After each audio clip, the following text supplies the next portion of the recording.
You fasted for 16 hours. You are very disciplined. You drink water. Drink black coffee, trying to keep the schedule exactly. And then the first meal comes. You eat a piece of bread, a bowl of cereal, or a glass of juice. Just a few minutes later, you feel better. But a few hours later, you feel tired again, hungry again, craving sugar again. And the most frustrating part is, even though you fast very seriously, fat does not decrease as expected. The mistake is not in fasting. The mistake is in the way you break the fast. Many people think fasting is only about not eating for a period of time. But biologically, the most important moment is the first meal after fasting. After about 14 to 16 hours without food, the body is no longer in a normal state. Liver glycogen has decreased. Insulin is low. Glucagon increases. And the body begins to switch to using fat as fuel. In this state, cells become extremely sensitive to insulin. This is like a sponge that has been dry for a long time. As soon as it touches water, it absorbs very fast. If you put refined carbohydrates into the body at this moment, blood sugar will rise very quickly. And when glucose rises fast, the pancreas reacts immediately. Insulin is released at high speed to pull sugar out of the blood as fast as possible. This is a protective mechanism, because blood sugar rising too quickly can damage blood vessels. But insulin does not only lower blood sugar. Insulin is a storage hormone. When insulin rises sharply, the body receives the signal that energy is abundant, and when energy is abundant, the body stops burning fat. Not slower, not reduced, stopped. In just a few minutes, you can switch the body from fat-burning mode to storage mode. This explains why many people fast correctly, but still feel tired all day, still crave food, and still cannot lose belly fat. The problem is not the fasting duration. The problem is the signal you send in the first meal. If the signal is fast sugar, the body switches to storage mode. If the signal is stable, the body can continue burning fat even after you start eating. Part 1: The hormonal trap after breaking the fast glucose. Insulin, storage signal. After 14 to 16 hours of fasting, the body is in a very special metabolic state. Insulin is low. Glucagon is high. The liver begins releasing stored energy, and the fat-burning process has been activated. This is the state many people want to reach when fasting. But at this moment, the body also becomes more sensitive to carbohydrates than at any other time of the day. When you eat refined carbs right after fasting, blood sugar does not just rise. It rises very fast. White bread, sugary cereal, fruit juice, sweet pastries. These foods are digested almost immediately. Glucose rushes into the bloodstream in a very short time. The body sees this as a situation that needs urgent control. The pancreas releases insulin at a higher level than usual, not because you ate too much, but because you ate at the wrong time. High insulin causes two things at the same time. First, it pushes glucose into the cells very quickly. Second, it shuts down fat burning. When insulin is high, lipolysis, the process of releasing fat, is almost immediately suppressed. This means even if you fasted for a long time, one wrong meal can push the body back into storage mode. Not only that, a strong insulin spike after fasting often leads to another effect. Reactive hypoglycemia. Sugar rises fast. Insulin rises high. Then sugar drops faster than needed. When sugar drops, the brain receives a signal of low energy, and you begin to feel sleepy, unfocused, craving sugar, wanting coffee, wanting to eat again. Many people think this is lack of discipline. But in reality, it is biology. The body is trying to bring you back to stability. When this happens every day, the body gradually shifts to a safer strategy. Keep energy, increase storage, reduce expenditure, and the easiest place to store energy is the abdomen. That is why some people fast consistently but feel energy going up and down all day. And belly fat does not change.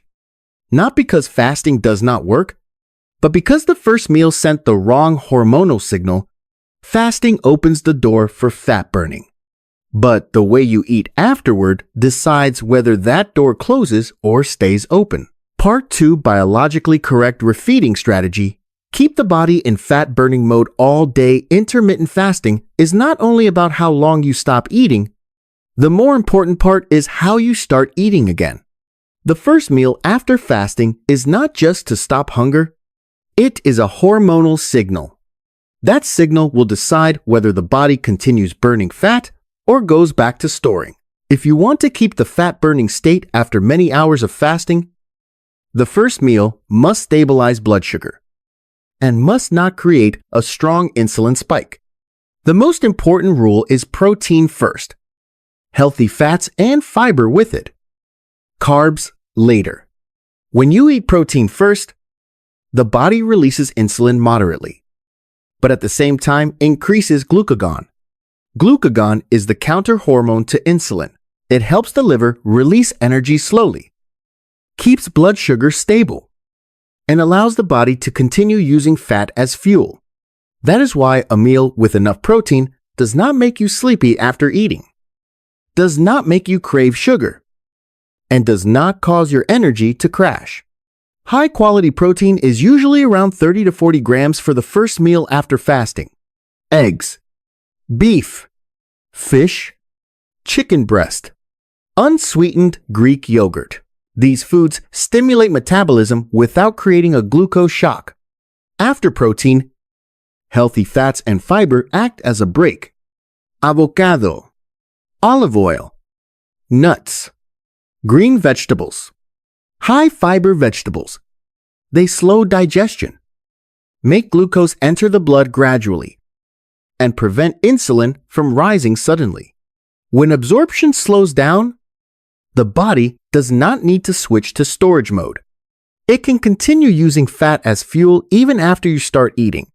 This is the point many people misunderstand. They think as soon as you eat, fat burning stops. In reality, that is not true. The body can eat and burn fat at the same time if hormones stay stable. What matters is not whether you eat, but what you eat first. When the first meal is correct, energy during the day becomes more stable. You crave less sugar. You need less caffeine. You have fewer afternoon crashes. And most importantly, the body is not pushed back into storage mode. This creates an effect many people do not notice. You do not need to fast longer, but you burn fat better. You do not need to train harder, but belly fat decreases more easily, not because of a new method, but because the hormonal signal is correct. Part 3, common mistake: eating carbs too early makes you hungry again quickly and makes fat loss harder. One of the things that causes many people to fail with intermittent fasting is not that they eat too much, but that they eat the wrong thing at the wrong time. The most common mistake happens at the first meal, eating fast carbohydrates when the body is extremely insulin sensitive. After many hours of fasting, cells are in a state ready to absorb energy. This is beneficial if you send a stable signal, but it becomes disadvantageous if you send a fast sugar signal. When you begin with bread, noodles, cereal, pastries, or juice, glucose enters the bloodstream very quickly. The body responds by increasing insulin more strongly than usual, because insulin sensitivity is high at this moment. Rapid insulin increase pulls glucose down quickly, and when glucose drops quickly, the brain receives a signal of low energy. Even though you just finished eating, this is why many people experience the same situation. After eating, they feel full for a short time, then hungry again. After eating, they feel alert for a short time, then tired again. Not because you ate too little, but because blood sugar rises and falls too quickly. When this pattern repeats every day, the body gradually adapts toward an energy-saving strategy. Insulin increases more often. Cortisol rises to stabilize blood sugar. Fat burning becomes frequently suppressed. At this point, even if you still fast, the body is no longer in a prolonged fat-burning state like before. Instead, it switches to a cycle of burn sugar, store energy, burn sugar, store energy. This cycle makes energy unstable, hunger appear earlier, and belly fat much harder to reduce. There is one important point many people overlook. Belly fat is not only related to calorie intake, but also to how frequently insulin spikes during the day. Every time insulin rises sharply, the body receives a storage signal. If the first meal already causes a high insulin spike, it becomes difficult to return to deep fat-burning mode for the rest of the day. That is why some people fast very consistently, but still see slow results, not because fasting is wrong, but because the way they break the fast removes the metabolic advantage. When the first meal is wrong, the entire rest of the day becomes harder to control. On the other hand, when the first meal is stable, the body maintains steady energy. Hunger appears later, and the fat-burning process lasts longer. Part 4. Building. The first meal strategically keep fat burning from morning to night. If you want fasting to truly help with fat loss, the first meal cannot be based on emotion. It must be built as a metabolic signal. The goal of this meal is not to eat until full, but to help the body move from the fasting state to the eating state without causing a sudden insulin spike. To do that, the first meal must meet 3 conditions. Blood sugar rises slowly. Insulin rises moderately. The body can still use fat as fuel. The simplest way to achieve this is to control the order of foods. Protein first, fat and fiber together, carbs later. When protein is eaten first, digestive hormones are activated gradually. Insulin rises slightly, but glucagon rises as well. Glucagon helps the liver release energy slowly, keeps blood sugar stable, and allows the body to continue using fat. That is why a meal with enough protein keeps you alert longer, reduces cravings, and prevents energy crashes during the day. The amount of protein in the first meal should be large enough for the body to understand that there is no energy shortage. Around 30 to 40 grams is commonly used in metabolic studies. After protein, healthy fats help slow absorption. Avocado, olive oil, eggs, fatty fish, nuts. Fat does not raise insulin much, but helps the body feel that energy is sufficient, which reduces hunger signals. Fiber from green vegetables acts like a filter, slowing the rate at which glucose enters the blood. When glucose enters slowly, the pancreas does not need to release much insulin, and the body does not switch to storage mode. Carbs are not something that must be completely avoided, but if eaten, they should come last, when protein, fat, and fiber come first. Carbs are absorbed more slowly. Blood sugar stays more stable, and insulin does not spike suddenly. This creates a very large difference throughout the day. If the first meal causes a strong insulin spike, you will become hungry again quickly. If the first meal is stable, you can keep energy for many hours without needing to eat again. When energy stays stable, the body does not need to activate survival signals. and fat burning can continue. That is why many people do not need to fast longer, but still lose fat better simply by changing the first meal. Conclusion: fasting only works when you do not break the fat burning signal. Intermittent fasting does not fail because the method is wrong. It fails because the hormonal signal is broken right after you start eating again. After many hours without food, the body has switched to using fat as fuel. Insulin is low. Glucagon is high. The liver releases energy slowly. The nervous system is stable. This is the state where fat burning happens most easily. But this state is very easy to lose. Just one first meal that makes blood sugar rise too fast. Insulin will spike, and the body immediately switches to storage mode. Not because you ate too much, but because you sent the wrong signal. The body does not understand that you are fasting to lose fat. It only understands that energy suddenly appeared, and its job is to store it. When insulin rises high, fat release is locked.